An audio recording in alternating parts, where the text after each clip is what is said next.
Sensible Chat. Budgeting made easy. Really easy.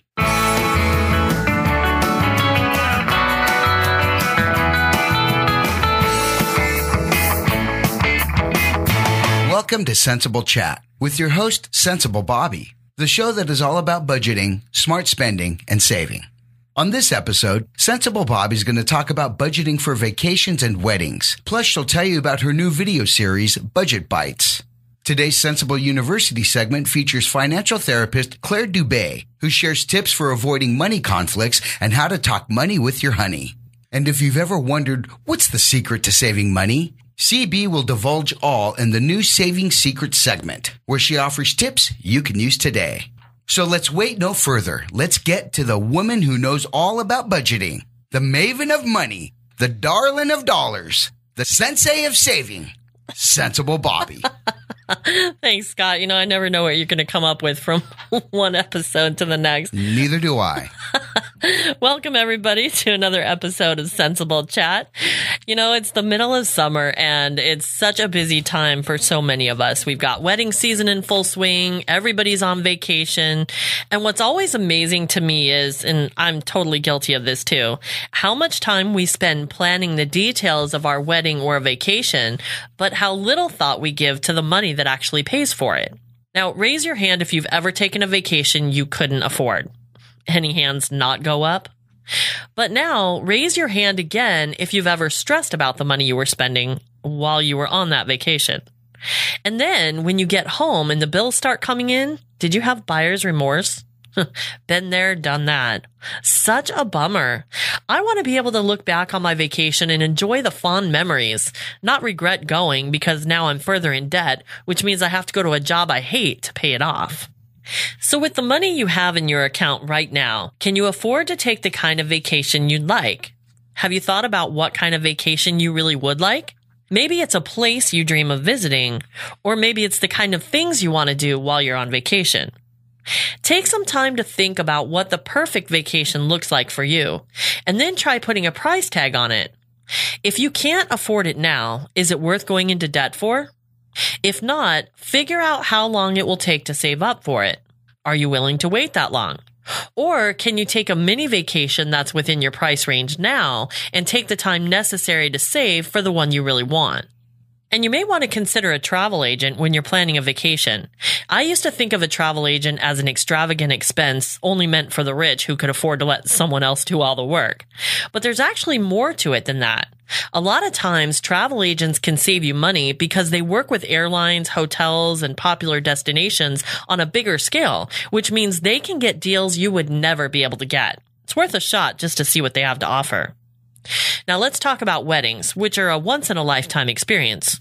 At least we hope so. Now, you certainly don't want to have regrets about that day. But when it comes to your wedding, it's easy to get caught up in the emotion and tradition of this major event and forget about the price tag. So what do? Start by thinking about what's most important to you. Are you willing to go into debt to pay for it? If you are, then take some time to figure out the price tag, even if it's a ballpark, and determine how long it would take for you to pay it off. Is that time frame acceptable to you? If not, then one of two things have to happen. Either you need to figure out how long it will take to save the money you need to pay for it without taking on the debt, or you need to decide where you're willing to cut expenses. For either of these to happen, you'll need to make a list of all the things you'll be paying for and attach a price tag to each one. Now, I know this can seem really overwhelming, but there are a ton of wedding budget spreadsheets online that you can download to help you cover all the bases, including clothing, photography, food, location, invitations, DJ services, you name it. There's a lot. But remember, you don't have to do it all. Take a deep breath and then start prioritizing. First, just go through the whole list and delete all the things you don't want or need. Then go through the list again and prioritize it. Put it in order from most important to least. This will take some time, and the order will probably change many times before you're finally happy with it. But have patience with yourself. This is a big undertaking, but doing it now could save you a lot of heartache down the line. When you're finished prioritizing, it's time to assign a dollar amount to each item. Even if it's a ballpark, it's very important to do this. First of all, the money associated with some of these things might be surprising, and you might decide they're not that important after all. Second, you need to know what each item costs individually, so you can make further cuts if you don't have enough money to pay for everything, or determine how long it will take to save up for it. Ramit Sethi, author of the book I Will Teach You to Be Rich, says you can spend extravagantly on the things you love as long as you cut costs mercilessly on the things you don't. What a great idea, and it makes so much sense. Why would you spend on things you don't really care about if it means not having enough for what's really important? So take the time to prioritize and give yourself the time to save. In the end, your wedding day will be filled with great memories instead of buyer's remorse. If you're trying to create a budget for your wedding or a vacation, it can be really hard to accomplish without a household budget. Because how do you know how much you have to work with after paying your monthly bills and expenses without one? So if you need some help creating a household budget, get in touch with me and let's work together. You can email me, Bobby, B-O-B-B-I, at sensiblechat.com, or go to the contacts page at sensiblechat.com for all the different ways to contact me. And if you're engaged, this is a perfect time to create a budget with your fiance so you can start off your marriage with a clear picture of where you stand financially and a plan to reach your goals together. But talking money with your honey isn't always the easiest thing to do. So I'm going to let financial therapist Clare Dubé give us the lowdown on how best to do it. Okay, class, sharpen your pencils, pull out a piece of paper, and get ready to take some notes because Sensible University is now in session. Today's guest professor is Clare Dubé, financial therapist and founder of Smart Chats, a financial conversation process for saving money and relationships together. She helps couples and business partners in money conflict go from chaos to clarity and connection. Clare's work and advice have been featured in Forbes, U.S. News and World Report, Acorn, and Yahoo Finance. Clare, thanks for being our guest professor today. Thank you, Bobby. I'm so glad to be here and chatting my favorite subject, which is money. Yeah, it's an entertaining one for some of us. Now, you are a financial therapist. What exactly does that mean? So financial therapy is where they take the combining of the therapeutic and the financial competencies and looking at financial issues through both lenses. Okay. And this is a pretty new field, right? It's fairly new. It's still in its infancy or the first decade of work, but it's becoming more and more known as people are seeing the need to not just do financial planning, but also looking how to broker conversations with significant others, with family members, and how you look at the emotional side of it with that behavioral finance as well. Right. And that goes right into what I wanted to talk about because we are in wedding season right now. And so, there's a lot of couples saying I do, but many of them haven't discussed their finances. And it doesn't seem like a very romantic thing to discuss your finances. When you're in the midst of getting married and planning your wedding and all that, that's kind of the last thing on your mind. But it's actually a very important issue that a lot of people don't think about ahead of time. So tell me why you think this is important and what kind of conversations they need to be having before they tie the knot. Well, I'm going to kind of touch back on what you said about how busy people are and the stresses and all the work going into planning the wedding. And the wedding is one day. Right. It's one day. The expenses that are paid on it, the planning, the details for one day, and the lack of planning for your lifetime moving forward and how you're going to be living day to day. As you said, there hasn't been the time made for that and the understanding for that. So there's where the disconnect comes from, that there's so much focus on one special event that retirement isn't thought about, or to have children, to not have children, to buy a home, not buy a home, share bank accounts, don't share bank accounts. So that's where I see the need for those discussions beforehand and how important that really is for planning your lifetime together. Absolutely. My husband and I have been married 20 years and we never had those conversations before we got married. Luckily, it ended up that we are on the same page pretty much about everything when it comes to finances, but it could have been completely different. And 50% of marriages end in divorce, and they say that money is one of the top reasons for that. So these conversations are pretty important. And especially, if you had them ahead of time, it could save a lot of heartache later on. Right. And the financial discussions aren't necessarily just an actual bank account, how do we invest kind of conversations, but they really have to do with looking at every transaction or transition in life. And what I mean by that is, buying the house, spending, do we want a small house? Do we want city, country? So every decision that's made is tied to money, but there has to be some kind of conversation to be had as opposed to, hey, we've always lived in the city, I just assumed, as opposed to one who says, yeah, as a single person I was, but planning a family, that wasn't in my thinking. Yeah, exactly. I mean, it's so common. I know, at least for me, you kind of always have this feeling, well, of course you feel the same. I just kind of assumed that. And a lot of times it's not the case. Do you see that a lot, that couples just assume they're on the same page when they're really not? Yes, because when you're in that dating phase, your personality is still the same, but you're doing things a little bit differently. Maybe you're going out to eat a little bit more. And then once you are married and settling down a little bit more, maybe you're staying home a little bit more and such. So your lifestyle changes. And with that becomes that assumption on one part, or, we need to look at this a little bit longer because what are our now goals together, our financial goals that we're looking to work towards? So what are the biggest miscommunications that you see most often with couples when it comes to money? Well, the whole bottom line is with the communications, they're not seeking clarity. And that really is, you talk about finances being cited as the reason for divorce. Bottom line, it really has nothing to do with the finances. It really has to do with clarity. You always need to find clarity because you can communicate by, let's say, folding your arms because you're upset. So those are, body language communication, but that doesn't seek clarity to the other person to understand what's upset. So the miscommunications is really not getting clarity in what the other person is saying. Right. Because if you see money as the tool that it is, really the bottom line is, how do you want to use those tools? What is it that you're trying to build, and what are you trying to build together? And that's kind of where that clarity needs to come from, right? Right. And the understanding that money really is a tool. The difference between this tool and, say, a hammer or screwdriver or such is that we put symbols with money. So we may think that money is, people with money are greedy, the things you always hear, or, the poverty thinking. So we put money, which is just a tool truly, but it's symbolic.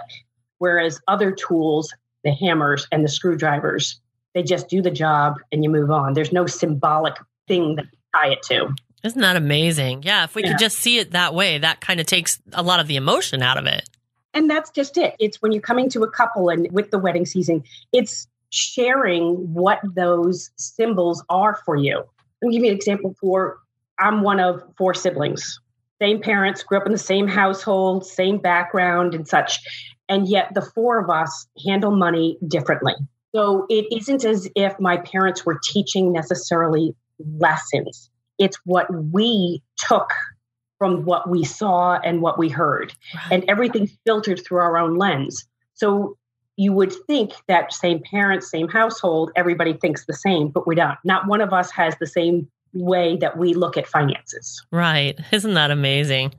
So now, how can couples work together to avoid becoming one of the statistics of marriages that fall apart because of not, physically the money, but because they're on different pages? What can they do to work together to make the financial part of their marriage better? Right. So it is opening up those conversations. And generally speaking, one person takes the lead on saying, hey, we need to have this conversation. It's rare that I would get a couple come in and they both happen to be at the same time say, man, we really just need to start talking about finances.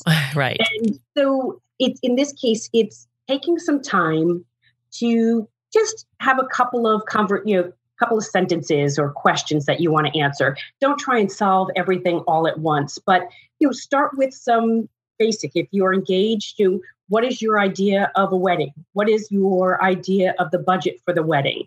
What is important to you? Is it having family all around, or is it really to make it look like spectacular? So just start with some basic questions a few at a time, because you don't want to get overwhelmed and go down a rabbit hole. So start with the immediate things that are coming up. And in that conversation would then follow with okay, well, let's not spend a lot of money on this wedding because we want to look at buying a house. So that comes the next.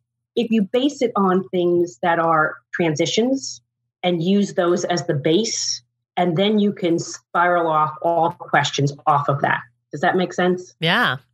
Now let's talk a little bit about financial infidelity.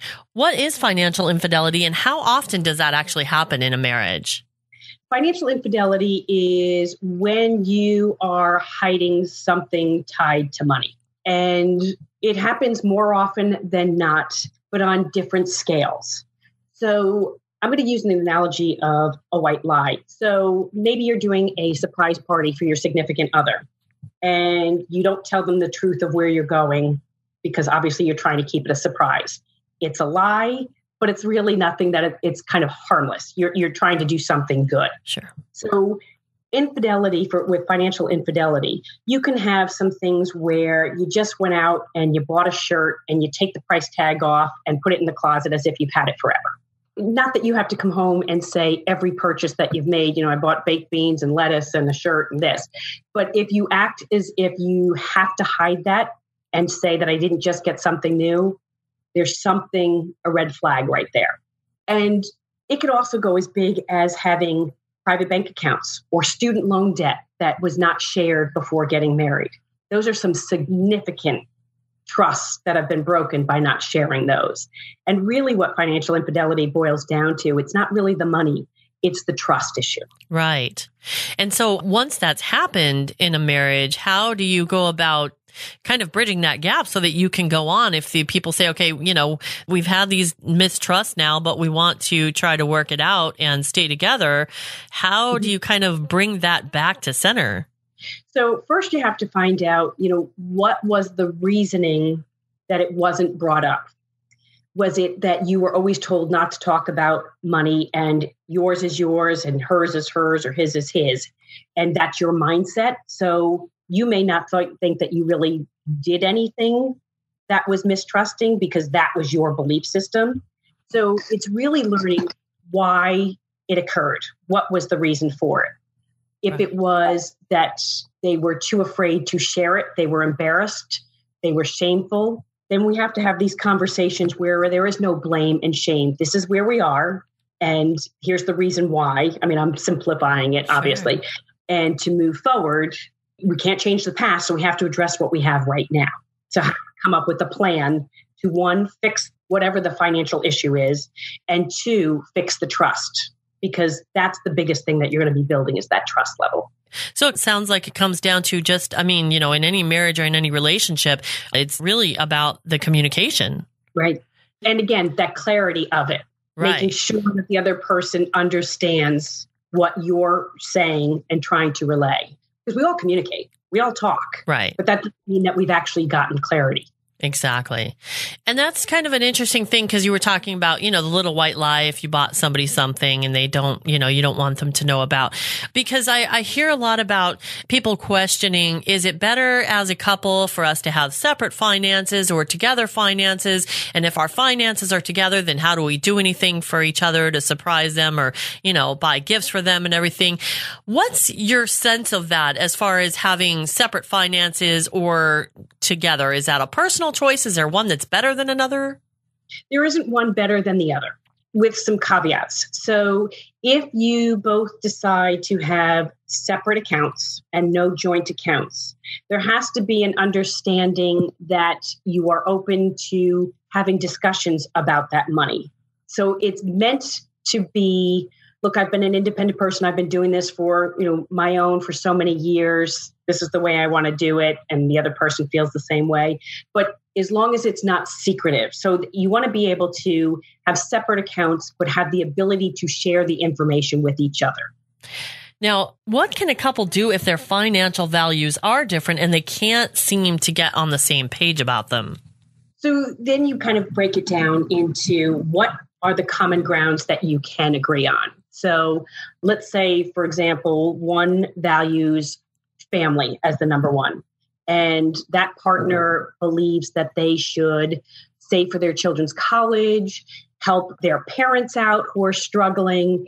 Whereas the other one says, hey, our kids will take care of our kids, but parents are on their own, they made their mess. And family is very valuable to that one person. How do you broker that?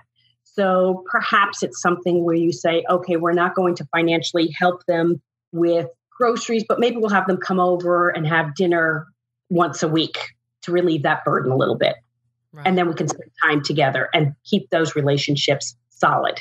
So sometimes you just have to take some small steps to work towards the bigger goal. And this is kind of where you come in helping couples, right? If they can't find these kinds of ideas to get on the same page, you can help them with that, right? Correct. You have a Yahoo Finance article where you shared some tips for avoiding money conflicts with your spouse. Can you share some of those? Certainly. And the number one thing is have conversations often and make them in a time period where you set it ahead of time, because you don't want somebody walking in the door and right away you blast them because they just bought X, Y, and Z, or, they just saw it on the credit card. You're not going to get anywhere with that. So set a time, Sunday morning, and you're having coffee and you sit and chat.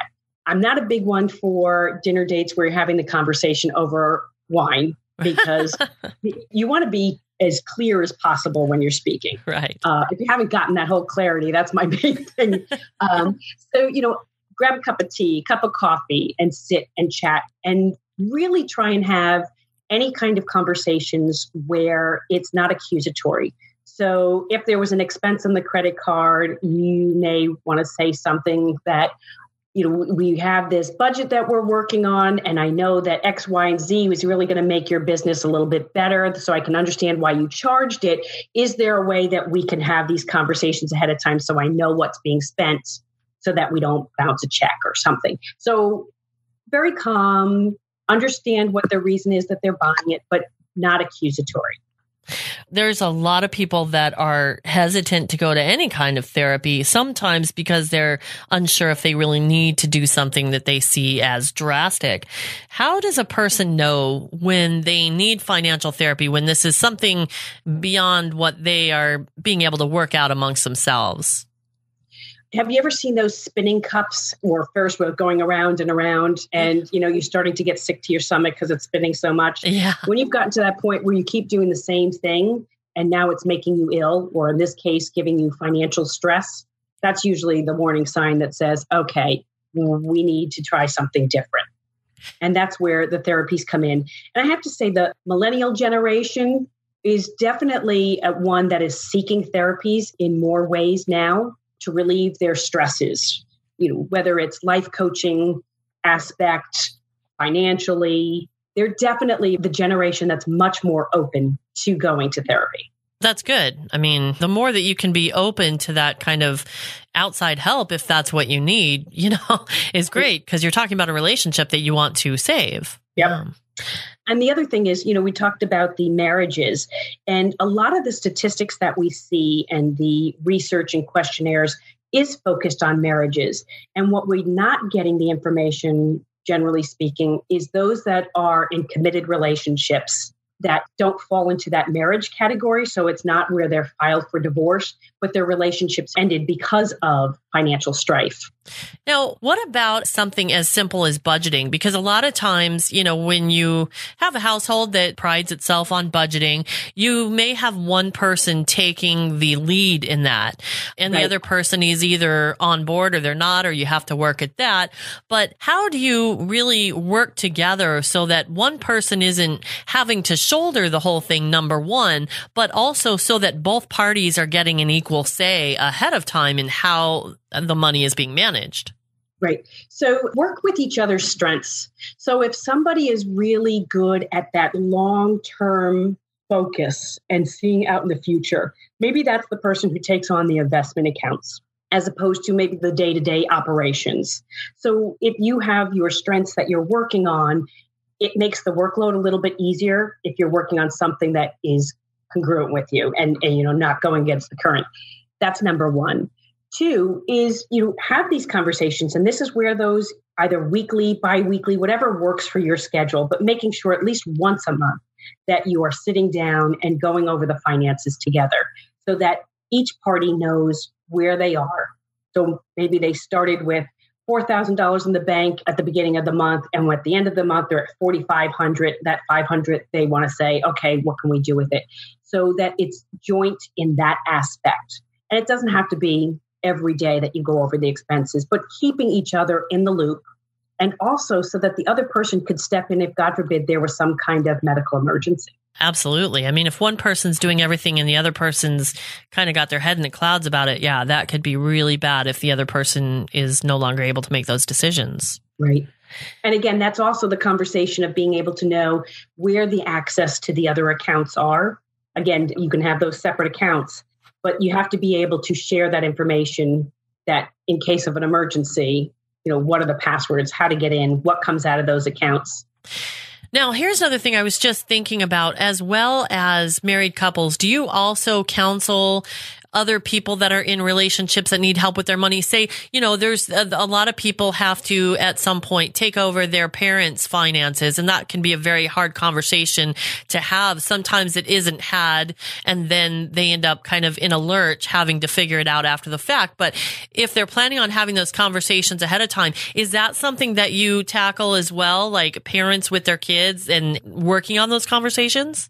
Yes. So my whole process, which is called SMART Chats, and SMART stands for Saving Money and Relationships Together. So it's the conversations where there are two or more people. So it could be business partners. It could be married couples cohabitating.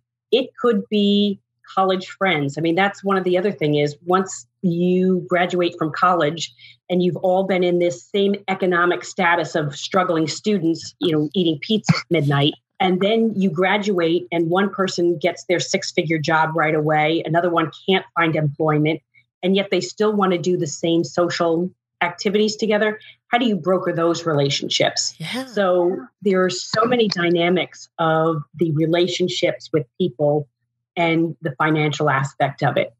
So we work with anything that has to do with the relationships and money. Wow, that's fascinating. What a great thing, because you're right. I mean, there are so many other relationships beyond just significant others that could use that kind of help. That's fantastic. Right. I never knew that those resources were available out there. So it's very comforting to know that that's available for pretty much anyone. I mean, college students, you definitely see some friendships breaking apart after that because of I don't want to say inequities because it isn't necessarily inequities, but there are different levels of where they are now working and income coming in and the ability to pay for the same lifestyle. Right. So we've covered so much today and about so many different kinds of relationships. Is there anything that you'd like to put forward that we haven't covered? Not as much not had covered, but really to emphasize, I keep hitting home with the same thing, is the number one thing that I hope you take out of this is to seek clarity and to really make sure that you understand where the other person is coming from. A lot of times what I'll say to couples is, tell me what 4 + 5, 10 - 1, what do they have in common? And the answer is 9. And the thing is, you want to come to the same answer, this being 9, but you approach it differently. So understand that there is not one way of doing things when it comes to doing money. There are many, many ways of doing it, but there are many ways that you can still come out to the same answer. That's so important and so great to know that somebody can work with you on that and give you ideas that you may not have thought about or are too stressed or angry at each other to think about or anything like that. That could be a very simple solution. Right. So how do people get in touch with you if they're in need of your services? So the best way is to reach out either through my website, which is my name, claredubé.com, or my email, which is claire@claredubé.com. I'm on LinkedIn, same name, and Facebook as well, all social medias. So you meet with people one-on-one. Do you also have classes or workshops or anything like that? Not for couples. One-on-one, I work with them. I do workshops with different companies for doing financial stress and relieving financial stress and how you can leave some work at home and make a happy life at home. Awesome. Okay. ClareDubé.com. That's CLARE for those of you who have different ways of spelling Claire. ClareDubé.com. And we're also going to put a link to that on our website as well. Claire, thank you so much for being our guest professor today and sharing all of this fabulous information. Mike, thank you. There's a lot to get in on this thing because money's just such a hot topic. So it really is. Thanks so much for your time. We really appreciate it. Today's guest professor has been Clare Dubé, financial therapist and founder of Smart Chats, a financial conversation process for saving money and relationships together. Visit her online at claredubé.com. What a wealth of information from Claire, and such an important topic. If you ever feel like you're having a hard time with money conversations in any of your relationships, I hope you'll consider talking to her about how to break that barrier. It's so important. If you value the green, if you save as you go, then wealth is closer than it seems, and you can make that cash flow. Welcome to Sensible Chat's newest segment, Saving Secrets. During each episode, you're going to hear a new savings tip from Sensible Bobby. Some of them are hers, some she's picked up from other sources. So if you've got a savings secret you'd like to share, email Bobby, B-O-B-B-I, at sensiblechat.com. That's Bobby at sensiblechat.com, and she'll share your tip in an upcoming episode. Here's today's savings secret. Today's savings secret has worked wonders for me. Are you ready for it? Budget high. Budget high on every bill or expense. This is such an easy tip, and it's something that works on any income level because all of us have to pay our bills, right? Here's an example. My highest electric bill over the last year is $130, but it's certainly not that much every month. So I budget $130 each month for my electric bill. I know it's not going to be more than that, so I know I can always pay it. But when it comes in under that amount, I save the difference. Now, I've been doing this for the past 7 months, and it's really surprising how much you can save just by this one little thing. Before I started doing this, I would just use that extra money for something else, like another dinner out. But when I intentionally move that money out of the bill or expense category into a savings category right away, it's done. I don't think about it as money that I can take for another dinner out, and it saved me a ton of money. And this is why I use YNAB, You Need a Budget, to track my spending.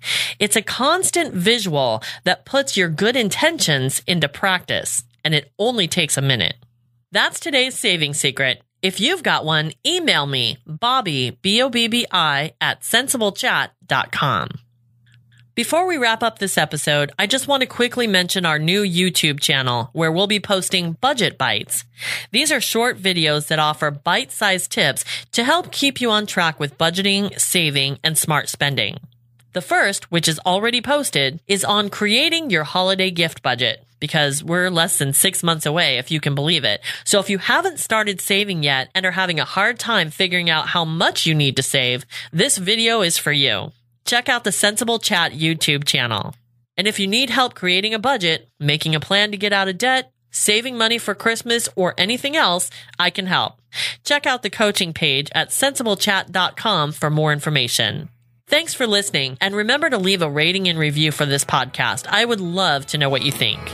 Until next time, keep spending and saving the sensible way.